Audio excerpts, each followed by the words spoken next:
Et bonjour, je suis ravie de te retrouver pour cette nouvelle vidéo. Nous allons parler besoins du bébé, de la maman, du papa et notamment du 4e trimestre. Et tout ça, eh bien, on va trouver une solution pour que ce soit plus léger, le portage bébé. Alors peut-être que cela ne te concernera pas, mais peut-être que ces informations-là pourraient te servir tout de même, au moins pour pouvoir eh bien, transmettre ces informations autour de toi. Et pour celles qui ont pris la formule diamant, eh bien, voici une introduction du coup à ta formation en tant que consultante en portage. Prête? Allez, c'est parti. Je partage mon écran. Et voilà. Hop. Ça, je reviens au début et je me mets en mode présentation. Voilà, pour que tu ne sois pas parasité par un petit peu tout ce qu'il y a de présent sur mon ordinateur. Le portage bébé physiologique va vraiment répondre aux besoins de chaque personne impliquée autour de la naissance du bébé. Petit point historique. Il faut savoir que le bébé, lorsqu'il naît, il a des réflexes d'agrippement notamment. Donc, il va pouvoir s'accrocher. Si tu as, par exemple, un t-shirt, ce genre de choses, hop, il va s'accrocher à lui. Et tout ça, ça vient de lorsque nous étions à quatre pattes et avec plein de poils, le bébé s'accrochait comme ça et il pouvait être transporté naturellement sans que le parent fasse vraiment attention à lui. Cette conscience-là du bébé est assez récente. Donc voilà, on en parlera dans la formation complète. Là, ce n'est pas le sujet. Là, on va rester sur l'introduction. Donc, il faut savoir que le porte-bébé est certainement un des premiers outils que l'homme a inventé lorsque justement il s'est redressé et qu'il a perdu ses poils. Pourquoi? Parce que, mine de rien, le bébé qui naît est totalement immature est totalement dépendant d'un grand, d'un humain à taille adulte pour pouvoir être transporté d'un point A à un point B.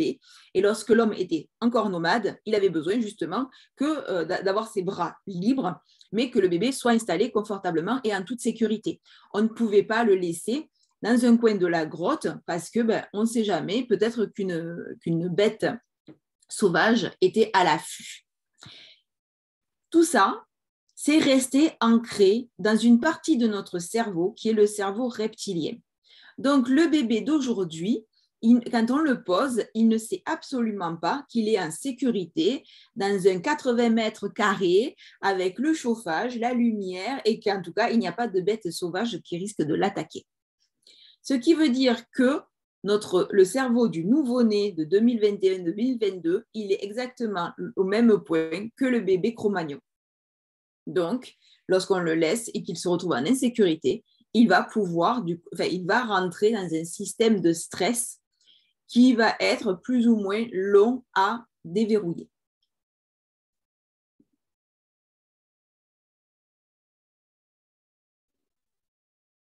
Ce qui est intéressant à savoir, c'est que nous avons une image assez faussée du portage bébé. À l'heure actuelle, on a l'impression que c'est récent. On peut peut-être penser à la marque Baby Bjorn avec le porte-bébé classique du coup, où le dos du bébé est droit et où les jambes pendouillent, en sachant que en fait c'est très récent et on est vraiment sur les années 70 au niveau de cette création-là. Donc on peut voir vraiment que on a une image faussée. Donc en sachant que l'homme a toujours porté et où qu'il se trouve sur la planète. Au niveau du portage on va dire, récent, moderne au niveau Europe, eh bien, il est apparu à peu près aux alentours des années 70 également.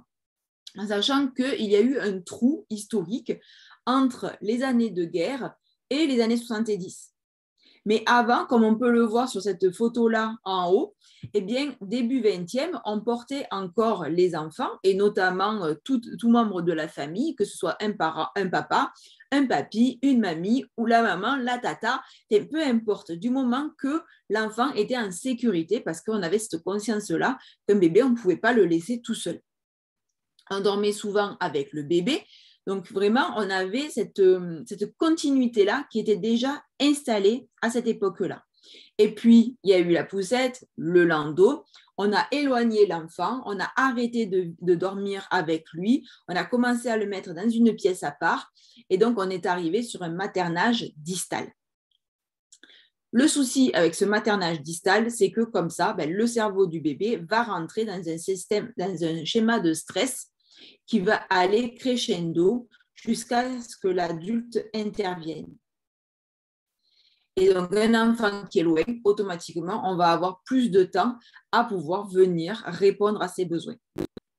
Dans les années 70, une femme remet le portage au goût du jour. C'est Erika Hoffman qui vient d'accoucher de deux filles, donc des jumelles, et qui a un peu les bras encombrés. Un ami lui parle d'un mode de portage à l'amérindienne, donc c'est un rebozo. Elle trouve ça magnifique, vraiment, c'est chatoyant, des belles couleurs, des rayures, ça inspire la joie. Et donc, du coup, elle va faire le tour, elle est allemande, des manufactures autour de chez elle et elle va trouver un super tissu qui est le sergé croisé et qu'elle va mettre du coup en avant. Donc, 70, on est 50 ans plus tard. Eh bien, voilà, Didymos est une marque vraiment de référence au moment du portage bébé.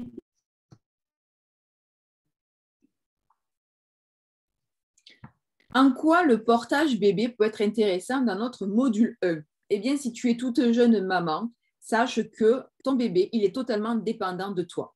Il n'est pas sur le même mode qu'un poulain qui sort du ventre de sa mère et au bout de quelques heures est totalement indépendant. Il n'est pas sur le mode de l'oiseau qui peut attendre de longues heures que tu reviennes lui donner à manger. Il a vraiment besoin d'être avec toi. Donc, du coup, le portage bébé va te permettre de répondre à ses besoins tout en continuant, eh bien, si tu as des choses à faire dans ta maison ou simplement prendre un bouquet, te poser. Ce bébé qui est totalement dépendant peut être une charge de responsabilité écrasante. Et c'est comme ça que naît souvent la charge mentale de la mère. On peut être culpabilisé par ne jamais faire assez. D'ailleurs, je t'invite à visionner la vidéo de l'outil gratuit que j'avais fait il y a quelques mois sur, du coup, la mère suffisamment bonne d'après Donald Winnicott. Si tu ne vois pas de quoi je parle, n'hésite pas à m'envoyer un message et je t'enverrai le lien. Le portage peut vraiment permettre, du coup, une adaptation sereine de cette période-là du postpartum que l'on appelle également depuis peu le 4e trimestre. Portage peau à peau, ça peut être vraiment très intéressant pour toi, nouvelle maman qui découvre justement toute cette ampleur-là des besoins de ton bébé. Alors, je ne sais pas où comment ça se met au niveau de la vision. Le 4e trimestre, qu'est-ce que c'est? Eh bien, c'est les 12 semaines qui suivent la naissance. On sait aujourd'hui que le bébé humain naît beaucoup trop tôt par rapport à son développement moteur et cérébral. On peut estimer que si l'on devait naître vraiment à terme, le bébé, pour qu'il soit un peu à l'image du poulain dont je parlais tout à l'heure, il faudrait que l'on soit encore enceinte 8 mois. Mais déjà, il serait un peu plus fini si on le gardait 12 semaines de plus. Donc, du coup, 12 semaines, l'équivalent de 3 mois de plus. Pendant ces 3 mois-là, qu'est-ce qui va se jouer? Il va se jouer notre compétence à être mère, à nous sentir vraiment à notre place, à faire en sorte que on se sente bien, compétente dans notre rôle de pouvoir justement assumer et assurer tous les besoins de notre bébé. C'est Ingrid Baillot qui dit « Le nouveau-né est un fœtus à l'extérieur de l'utérus et le corps de la mère ne redevient pas complètement comme avant, même si les caractéristiques de la grossesse disparaissent. Le corps, tel que l'on le connaît après une grossesse, eh bien, il va être changé pour toujours. même si le poids peut-être est perdu au bout de quelques temps. En tout cas, notre corps ne se remettra pas pour de vrai comme avant. On le voit, notre bassin est beaucoup plus large, un bébé est passé par là, donc même si le corps se referme un petit peu, voilà. Je sais à titre personnel que je ne rentre plus dans du 36 depuis longtemps, alors que c'était ma taille avant bébé. Je ne sais pas ce qu'il en est de toi, mais souvent notre corps, voilà, reste un corps maintenant de maman, et c'est important de l'accepter tel qu'il est. Et en répondant du coup aux besoins de notre bébé, peut-être en l'allaitant, eh bien, on va venir accepter ce nouveau corps qui est le corps de la maman.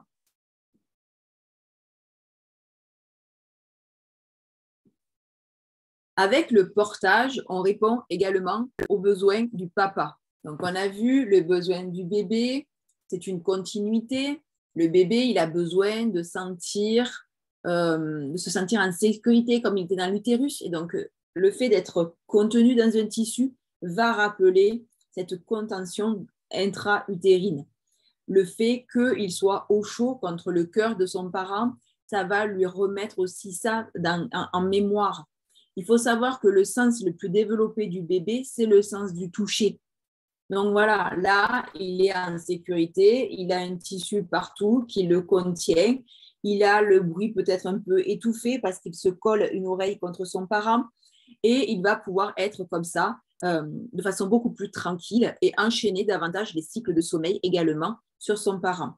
Ça va aussi lui permettre d'avoir des connexions neuronales qui vont se faire beaucoup plus vite. Parce que dans les phases d'éveil, il va être beaucoup plus curieux puisqu'il va être en sécurité. Il va vouloir vraiment appréhender ce monde qui l'entoure et aller de plus en plus en curiosité. Un bébé porté va être en ventre à ventre les premiers mois, puis en décentré, puis on va le passer dans le dos lorsqu'on va se sentir capable de pouvoir avoir notre enfant dans le dos. La maman va pouvoir du coup accepter le nouveau corps. Elle ne va pas se sentir aussi vide que ce qu'elle peut se sentir du coup en postpartum. Et puis, elle va pouvoir faire connaissance avec son bébé de façon du coup naturelle et au rythme des besoins de chacun. Le parent ou coparent, il n'a pas porté le bébé, il n'a pas senti ce lien se créer déjà pendant 9 mois. Il va pouvoir le créer maintenant, donc en répondant lui aussi, et bien du coup, aux besoins de son bébé. C'est ainsi aussi qu'il va pouvoir prendre sa place entière dans ce duo peut-être qui est difficile des fois d'appréhender. Effectivement, le coparent ne peut pas allaiter l'enfant, mais le portage va pouvoir du coup pallier ces petits questionnements peut-être qui peuvent lui traverser la tête.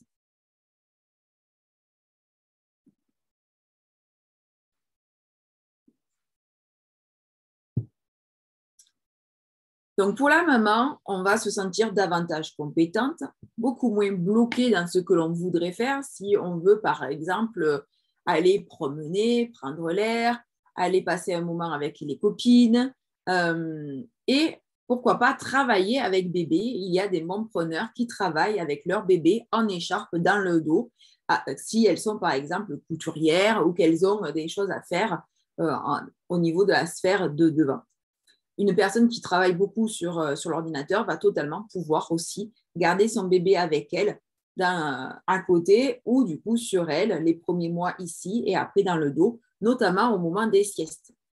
Un bébé qui va être porté va peut-être durer, la sieste d'un bébé porté va peut-être durer davantage s'il se sent au chaud et en sécurité contre son parent. Et toi, pendant ce temps, tu peux travailler. Voilà. Ça va pouvoir être maintenu autant que nécessaire si tu te sens confortable dans cette situation et au niveau de ton énergie. Si au bout d'un moment, tu as l'impression un peu de saturer et que tu as besoin de passer le relais à ce moment-là, et bien du coup, tu passes le bébé et l'écharpe et le bébé, du coup, va être davantage serein avec la personne à qui tu auras passé le relais. En résumé, un bébé porté, ça fait un bébé plus serein et ça fait une maman beaucoup plus sereine également. Donc, quand on est mompreneur, eh bien, ces premiers mois vont pouvoir être vraiment facilités grâce au portage.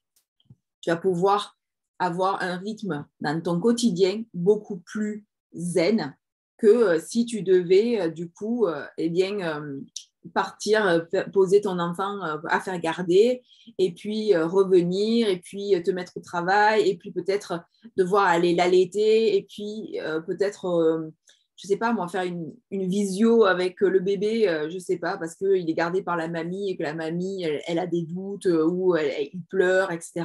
Là, ton bébé, il sera à côté de toi. Donc déjà, dans ces temps-là, tu vas pouvoir vraiment reprendre le travail en douceur et à ton rythme. Et ça, ben, je trouve que c'est un sacré privilège pour toutes les femmes qui sont mamans, parce que, mine de rien, une femme qui est salariée et qui doit reprendre le travail à 2 mois, qui doit confier son bébé, ne sera pas aussi sereine que toi, qui a ton bébé, ben, du coup, soit sous les yeux, soit sur ton dos. Voilà. Donc, c'est chouette. Et puis, le fait d'avoir ton bébé contre toi va aussi t'obliger à faire des pauses.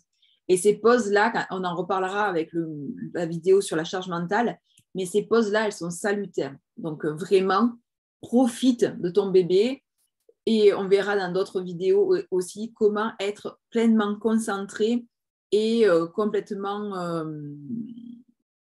comment on dit, efficace dans les moments où tu peux travailler de façon bien concentrée. Voilà.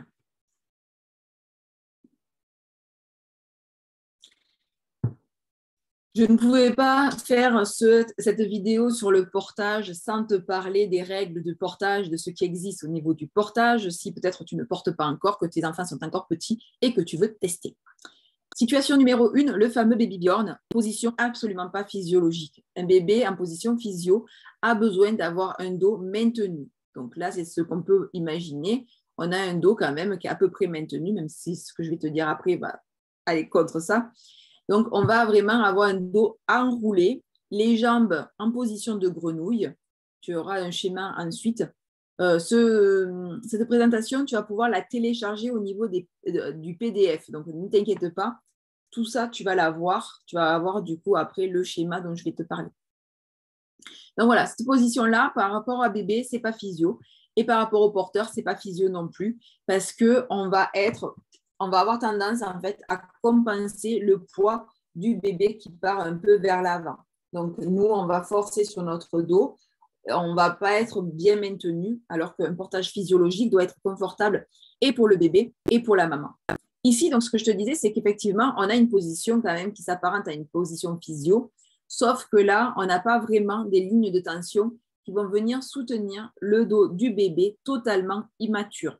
Voilà, donc ça, il faut le savoir. Un bébé bien porté, c'est un bébé dont le dos est bien soutenu vertèbre par vertèbre pour qu'il ne se tasse pas à la verticale. Cette position-là, en berceau, n'est pas bonne au niveau de ses hanches. On verra ça dans les règles de portage. Ça fait partie vraiment de ceux sur lesquels on va vraiment faire attention. On ne va pas faire de pression au niveau des hanches du bébé. Ici, la position, c'est comme ici. Ce n'est pas physio ni pour le porteur qui, lui, va compenser en avant parce que le poids du bébé va peut-être être loin et l'enfant ne va pas être assis correctement. Il est un peu en équilibre sur ses parties génitales, un peu comme ici. Et vous voyez, en fait, on a les fesses qui sont là et le bébé qui est appuyé comme ça. Il essaye de trouver une stabilité, ce qui n'est pas forcément évidente avec cette position-là. En général, ce sont assez lourdes. Donc, au niveau du porteur, ça ne va pas être vraiment optimal non plus. Donc, qu'est-ce que nous avons au niveau du portage bébé pour que l'on soit vraiment dans les clous d'un portage confortable et physiologique pour le porteur et pour le bébé? Nous avons 4 catégories. Ces deux-là, l'écharpe de portage, donc qu'il va falloir nouer, et l'écharpe avec des anneaux que l'on appelle sling, sont 2 installations dès la naissance. Vraiment, pour les nouvelles mamans, c'est ce qui va être le plus durable, vu que ça va être des utilisations dès la naissance jusqu'à la fin du portage. On a un pli par pli, comme je viens de vous expliquer. On a un arrondi du dos et les genoux qui sont plus hauts que les fesses. Donc vraiment, tout est fait pour que le bébé soit le plus respecté dans sa morphologie, dans son développement possible. Ici, nous avons un grand qui sort les bras, donc ça montre vraiment qu'on peut utiliser le sling longtemps.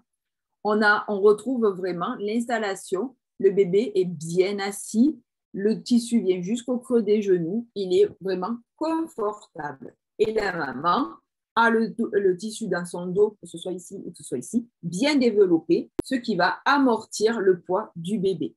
Le tissu qui est utilisé ici et ici, c'est un tissu sergé croisé, et c'est lui aussi qui va permettre d'amortir les pas du porteur. Alors que ce n'est absolument pas le cas dans d'autres porteurs. Ici, nous avons un bébé qui est plus grand. Vous voyez, on a besoin en fait que le tablier soit adapté à la taille de l'enfant.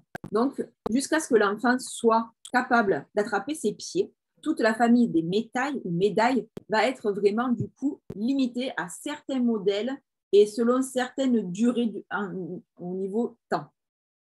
Au-delà de ces 6 mois, on va pouvoir utiliser cette alternative qui est aussi en général dans un tissu écharpe. Donc, on va retrouver le confort que l'on pouvait avoir avec ces modèles-là et avec une installation qui va être plus rapide.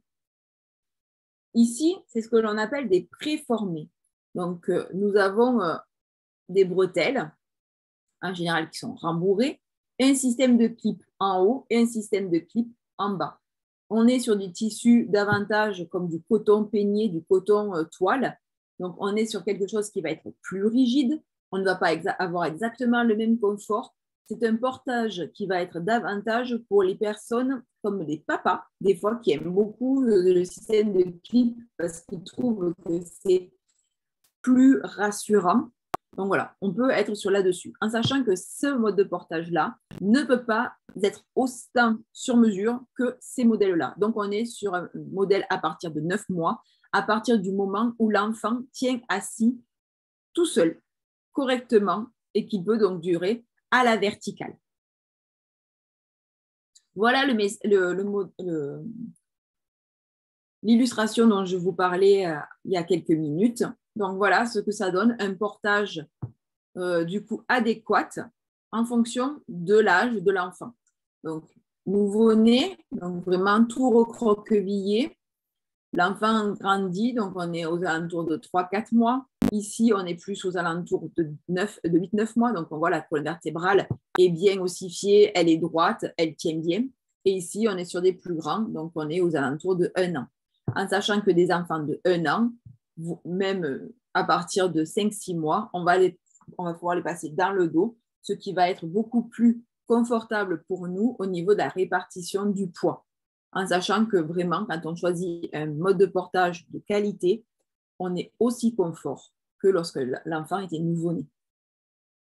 À titre personnel, j'ai porté mon fils jusqu'à 3 ans et demi facilement et ma fille même au-delà, même jusqu'à 4 ans, en des situations peut-être elle était souffrante, elle était fatiguée, donc par exemple décalage horaire en voyage, besoin simplement d'être réconfortée parce qu'elle avait eu un gros chagrin.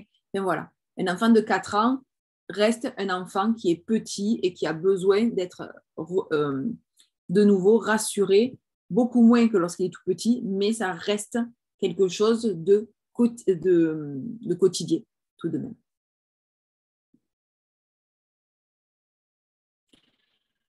Donc, quand un bébé est fatigué, quand un bébé couvre quelque chose, pour profiter simplement de son bébé, pour l'aider à s'endormir, au niveau de s'il a des coliques, s'il a des reflux, ça va venir apaiser tous ces petits tracas.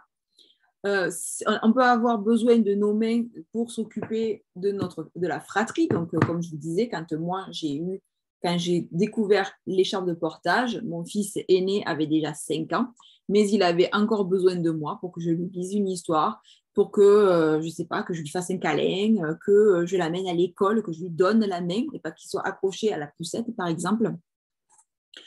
Voilà, donc simplement pour passer des moments avec lui, pour faire du bricolage le mercredi après-midi, ce genre de choses. On voyage beaucoup plus léger. Pour certaines familles, le porte-bébé va carrément remplacer la poussette. C'est ce que nous, on a fait notamment avec numéro 3. Hein. Pour numéro 2, on avait testé encore un peu.